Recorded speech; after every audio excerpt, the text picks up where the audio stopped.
आदित्य और रोहित एक छोटे से गांव में पले बड़े बचपन के सबसे अच्छे दोस्त थे। दोनों का सपना था कि वे बड़े होकर कुछ बड़ा करें और अपने परिवार की जिंदगी बदलें। लेकिन उनकी आर्थिक स्थिति बहुत अलग थी। आदित्य एक मध्यम वर्गीय परिवार से था, जबकि रोहित के घर के हालात ठीक नहीं थे। बचपन में दोनों साथ पढ़ते, खेलते और एक दूसरे की हर मुश्किल में खड़े रहते थे। लेकिन समय के साथ चुनौतियां बढ़ने लगीं। कॉलेज में दाखिला लेने के बाद रोहित को पैसों की तंगी के कारण अपनी पढ़ाई बीच में ही छोड़नी पड़ी। यह उसके लिए बहुत कठिन समय था, लेकिन आदित्य ने उसका साथ नहीं छोड़ा। आदित्य को पता था कि रोहित बहुत मेहनती और होशियार है। उसने अपनी छोटी बचत से रोहित को एक ऑनलाइन कोर्स करने में मदद की। रोहित ने अपनी पूरी मेहनत और लगन से पढ़ाई की और कुछ ही सालों में उसने एक बड़ी कंपनी में नौकरी पाली।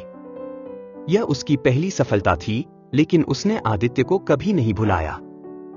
जब रोहित ने खुद का बिजनेस शुरू करने का फैसला किया, तो उसने सबसे पहले आदित्य को अपना पार्टनर बनाया। अब दोनों दोस्त मिलकर अपने सपनों को साकार कर रहे थे। उनका बिजनेस तेजी से बढ़ रहा था और वे एक नई ऊंचाई पर पहुंच रहे थे।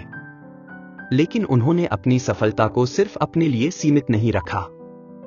दोनों ने मिलकर एक फाउंडेशन शुरू किया, जिससे वे जरूरतमंद बच्चों की शिक्षा में मदद करने लगे।